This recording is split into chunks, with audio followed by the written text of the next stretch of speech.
വടക്കേ ഇന്ത്യയുടെ ഒരു സാമന്ത രാജ്യമായിട്ട് ദക്ഷിണേന്ത്യ മാറാനുള്ള ഒരു സാധ്യത, അതായത് രാജ്യം ആര് ഭരിക്കണം എന്ന കാര്യത്തിൽ കാര്യമായ ഒരു പ്രസക്തി നമുക്ക് സദേൺ ഇന്ത്യക്ക് കിട്ടാത്തൊരു സാഹചര്യം ഉണ്ടാകും, സദേൺ ഇന്ത്യൻ സ്റ്റേറ്റ്സിൻ്റെ കളക്റ്റീവ് സ്ട്രെങ്തിനേക്കാൾ കൂടുതൽ.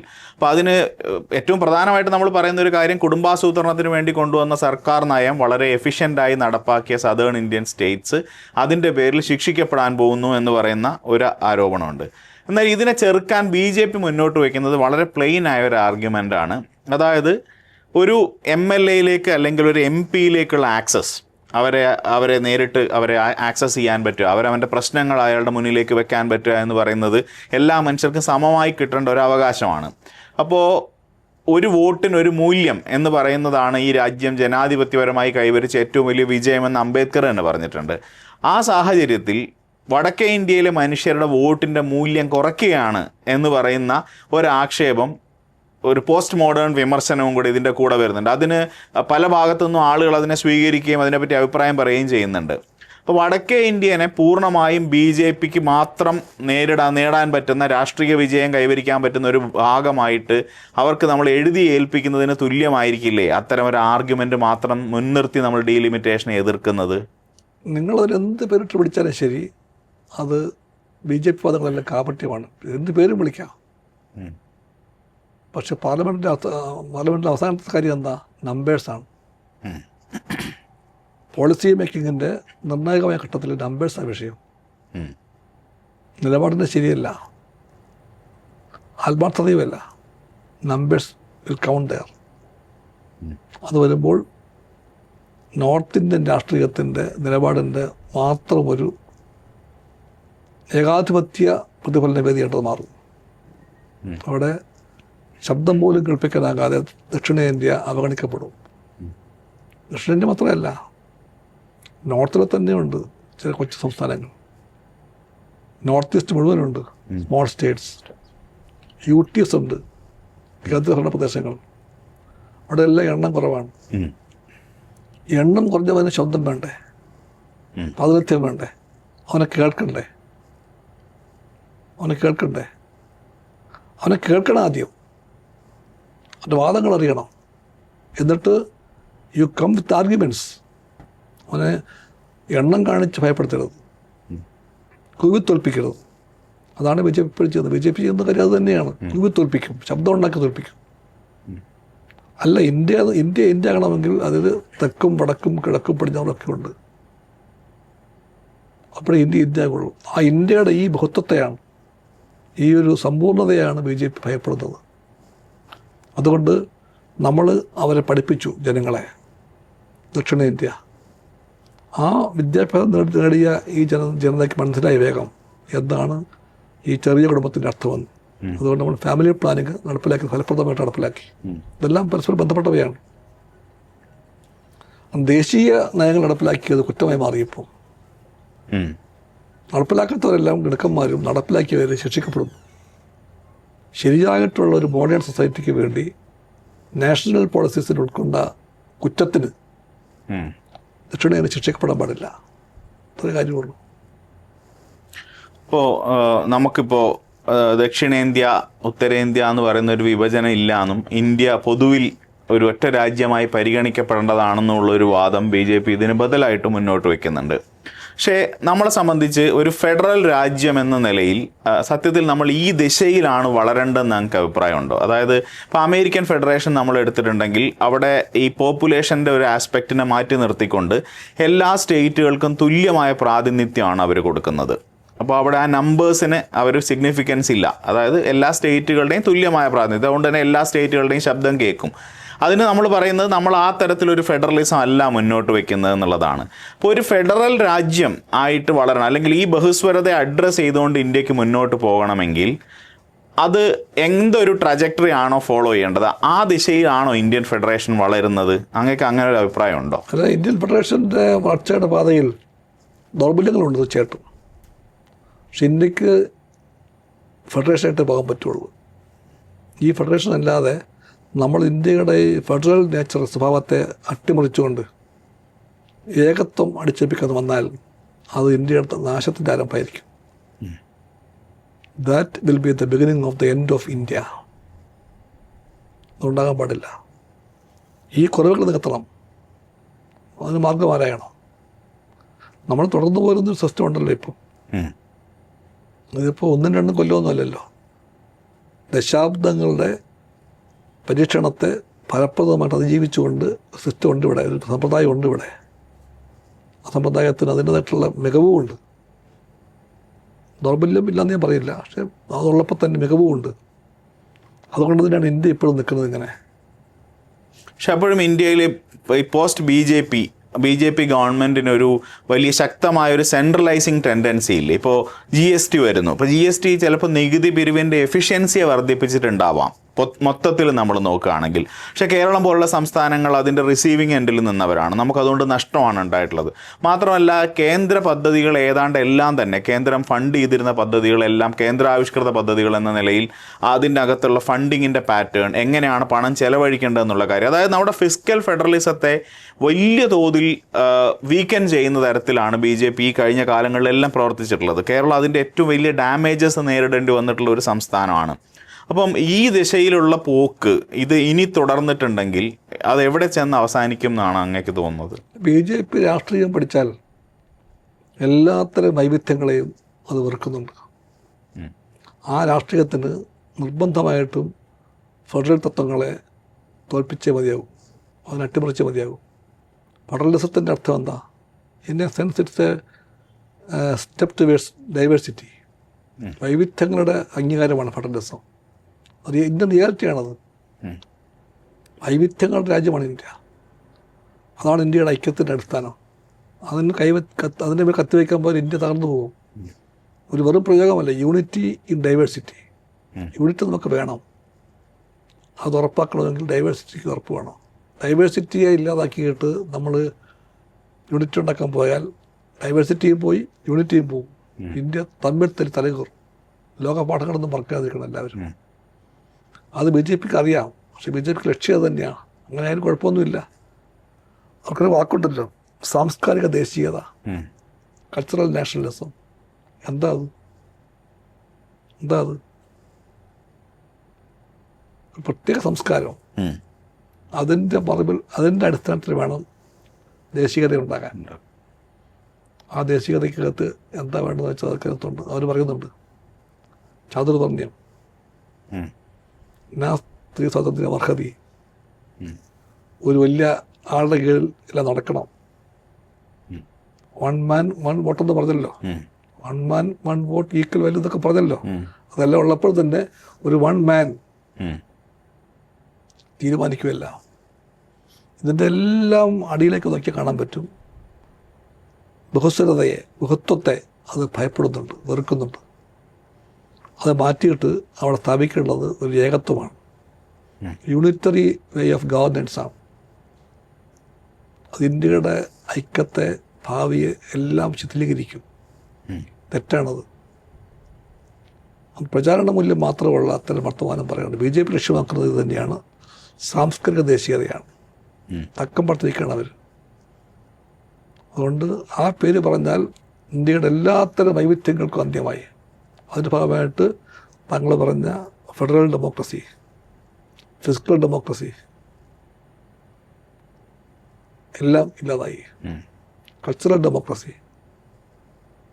ഡെമോക്രസിയുടെ ഭാഗമായിട്ടുണ്ടാകുന്ന എന്തെല്ലാം കൺസെപ്റ്റ്സ് ഉണ്ടോ അതിൻ്റെ എല്ലാം മേൽ കത്തിവെക്കും.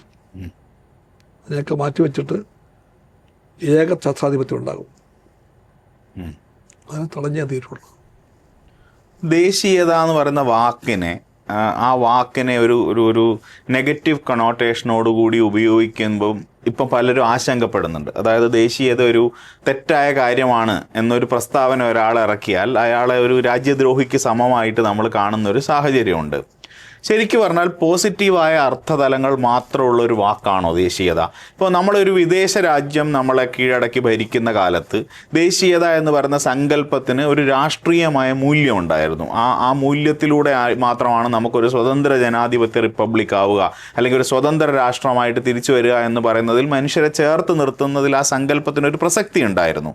നമ്മൾ സ്വയം ഒരു ജനാധിപത്യ രാജ്യമായിരിക്കുന്ന സാഹചര്യത്തിൽ ഇതിനകത്തെ ബഹുസ്വരതകളെല്ലാം ഭരണഘടനാപരമായി അംഗീകരിച്ച നമ്മുടെ ഭരണഘടനാ ധാർമ്മികതയുടെ ഭാഗമായി അതിനെ നിലനിർത്തിയിട്ടുള്ള ഒരു രാജ്യത്ത് ഇന്ന് പ്രസൻറ്റ് ഡേ ഇന്ത്യയിൽ നാഷണലിസം എന്ന് പറയുന്ന വാക്കിന്, ദേശീയത എന്ന് പറയുന്ന സങ്കല്പത്തിന് എത്രമാത്രം പോസിറ്റീവായൊരു വാല്യൂ ഉണ്ട്?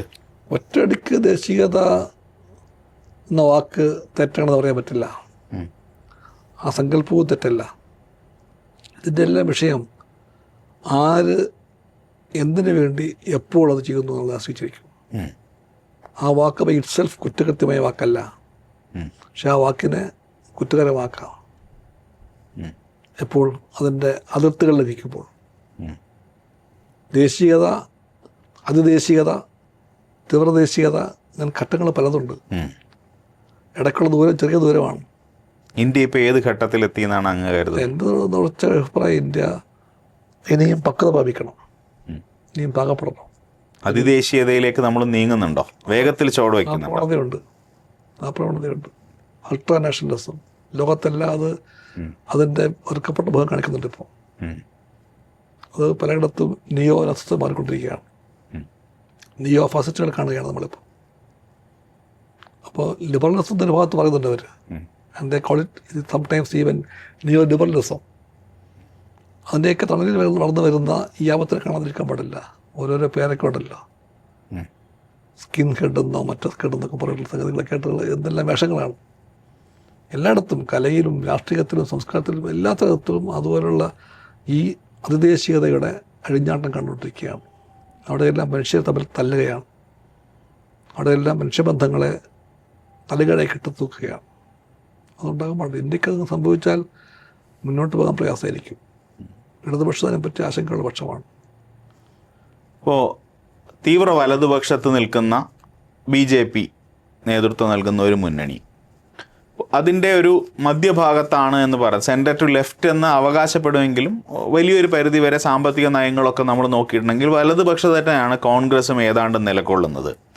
രണ്ട് വലതുപക്ഷ പാർട്ടികൾ തമ്മിലുള്ള ഒരു മത്സരമായിട്ട് ഇവിടുത്തെ രാഷ്ട്രീയം നടന്നു പോകുമ്പോൾ ഇടതുപക്ഷത്തിന് ഒരു നാഷണൽ ഓൾട്ടർനേറ്റീവ് എന്ന നിലയിൽ എത്രമാത്രം വളരാൻ കഴിഞ്ഞിട്ടുണ്ട്? അതിന് ഇനി എന്തെങ്കിലും സാധ്യത അങ്ങ് കാണുന്നുണ്ടോ? ആ ചോദ്യം ഓവർ സിംപ്ലിഫൈഡ്.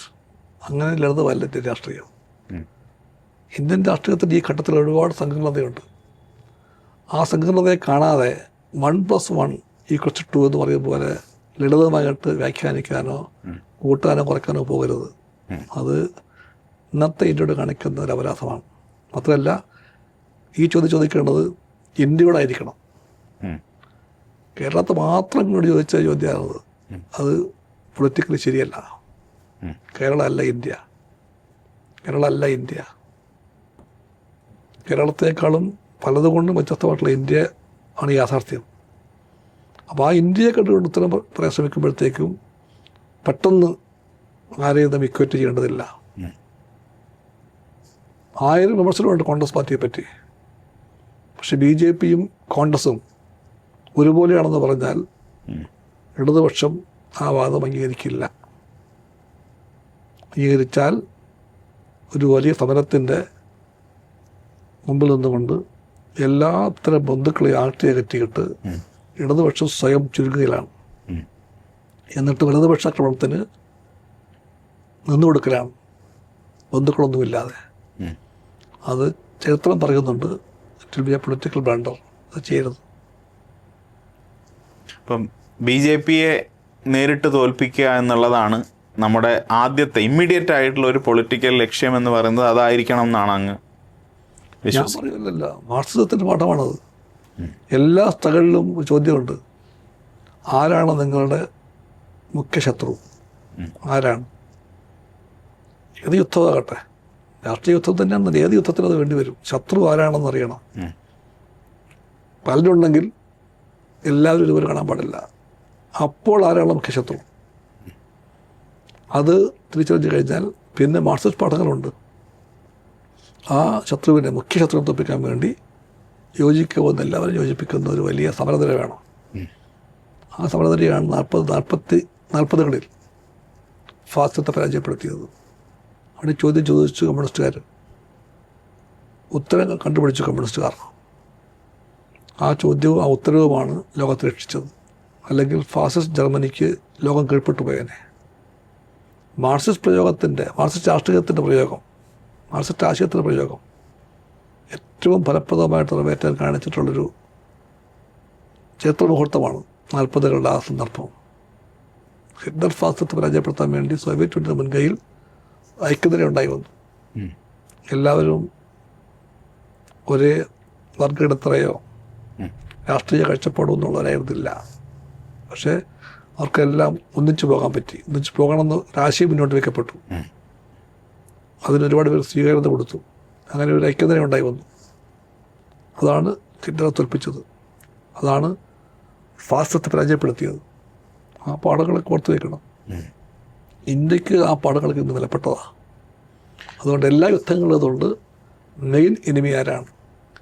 അത്തരമൊരു ബദൽ ലോകത്ത് മൊത്തത്തിൽ ഇപ്പോൾ അവൈലബിൾ അല്ല എന്നുള്ളത് നമ്മുടെ ലോകക്രമത്തെ എങ്ങനെയെങ്കിലും ദോഷകരമായിട്ട് ബാധിക്കുന്നതായിട്ട് എനിക്ക് തോന്നുന്നുണ്ടോ?